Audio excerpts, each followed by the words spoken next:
last one that it was stolen away on the side of Aurora Gaming by Team Liquid. It wouldn't even be too crazy to go got the catch, I'd say, as well, but they go for the chip. Whoa. All right.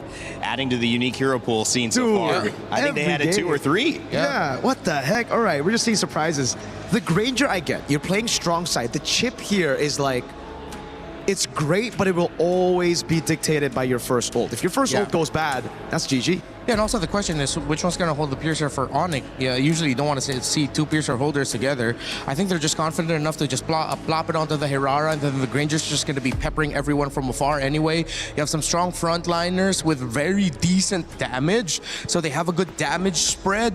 All right, let's see if Entity 7 can play the map here, because team fighting might be difficult. All right, 92% of you think ONIC is going to take this one over Entity 7. Still think so after the draft? We'll find out who was right as we head over to our casters to kick off Game 1 of our third series of the day.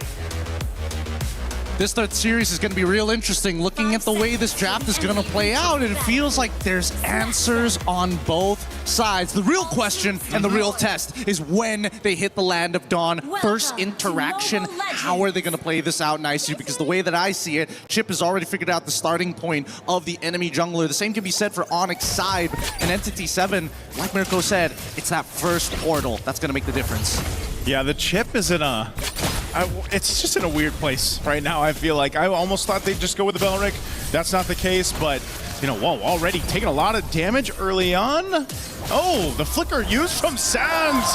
First blood already going to ONIC to start things off. Oh man, that was a mistake for sure. Again, they're just forgetting that Eudora, especially with Superconductor, has reduced Fork Lightning cooldowns, especially when it is empowered here by the same marked target. However, same problems are still gonna last. At least Shin didn't lose too much in his lane, but the rest of them, right? Now they have the information. Kyrie is having the time of his life stealing away camps. Yeah, this is something that they can continue to do. Going back on the chip pick, we'll have to see if they can utilize this. The shortcuts, the portals, like you mentioned. Again, you don't see him picked up too often. It's him and usually the Lui Yi that can play that macro level kind of style of gameplay. And Chip, if utilized correctly, can do a whole lot here. But with a Marcel in this setup, the mid lane, that's what they're going to go for anyway. Sans, there's some revenge.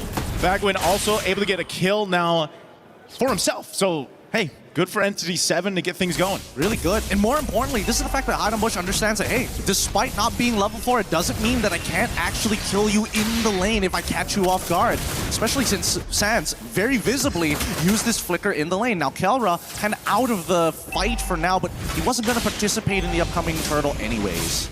Yeah, this is one of the things, too. The Granger only picked a couple times so far, you know, and this is going to the hands of Kelra. Obviously, very comfortable on this hero, can make it work, but, you know, I think that's the main thing, too. You know, the decision between who gets the Sky Piercer, most likely, as the panel mentioned, Hirara here, you know, you got to protect still Kelra on the Granger. He's got the range to work with, and yeah, I kind of agreed, maybe a little bit stronger of an audio attacker here, where he's got to rely on the Rhapsody shots, but it's all about positioning, and we've seen it before from Kelra.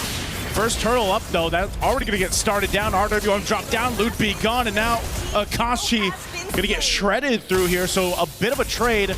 Turtle still up, Keyboy.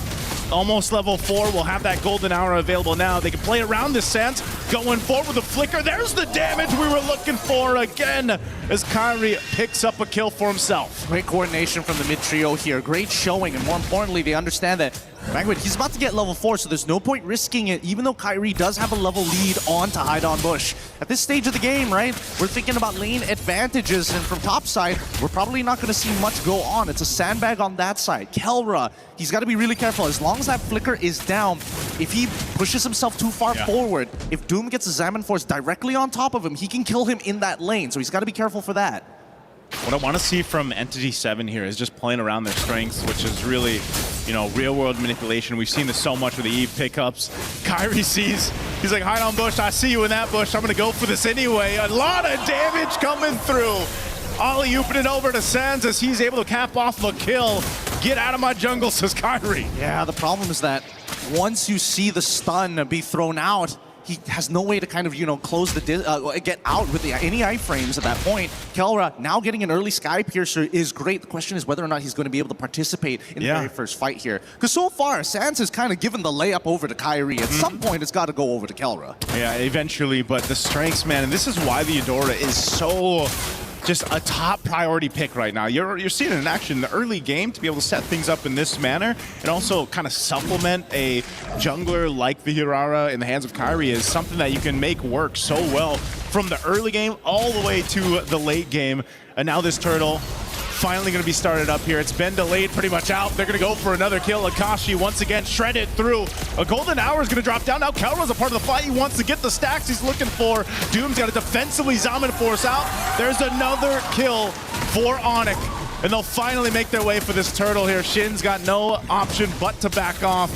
There is a push in the mid, though, at least for something for Entity 7. How much damage did he actually get onto that mid-tier 1? No, just the plating. The plating is good enough. That's still a little bit of money. He's going to lose a decent amount in his own jungle as Kelra decides, you know what? I ain't wasting no time whatsoever. Give me the gold on that top side before the shielding time's out.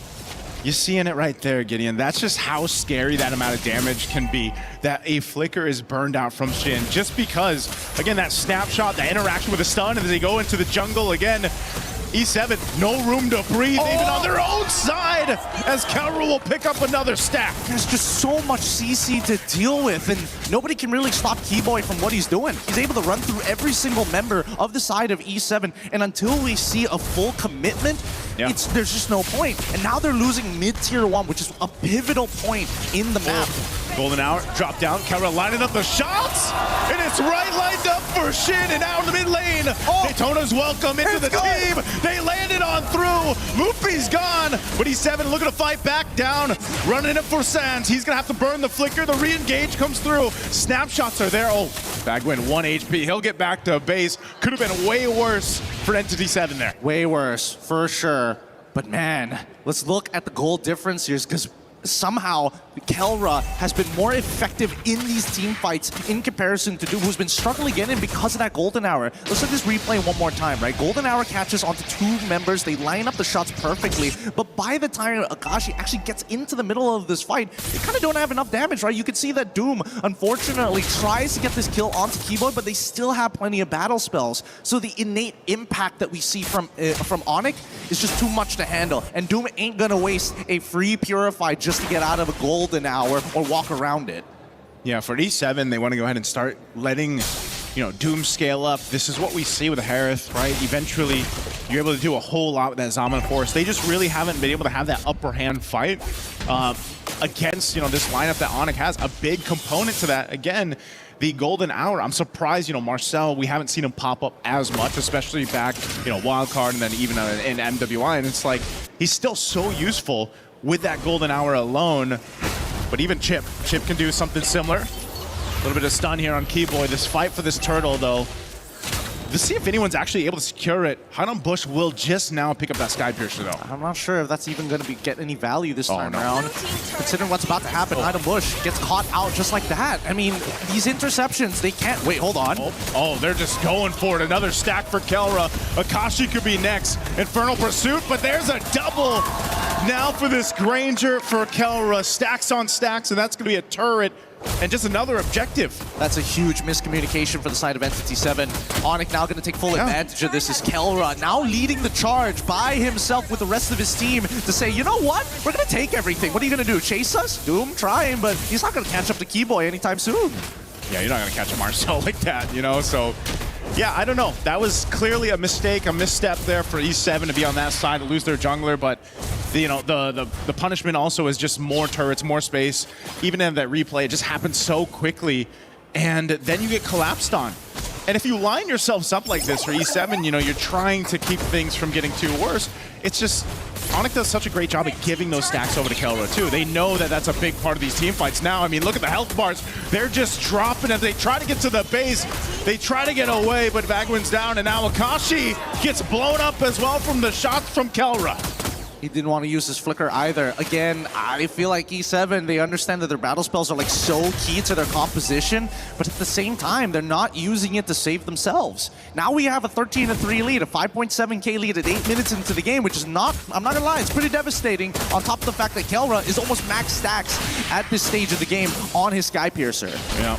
Keyboy and Sans both just doing an amazing job throughout this game too to set things up. Look at the difference here now in the mid lane. They're actually able to get Ludwig, Keyboy, and Sans. Do they want to fight this? I know they got Kelra there, but still, you don't want to get overzealous and get punished here. You got a 6,000 gold lead if you're ONIC. You want to keep that together for this Lord here in about 30.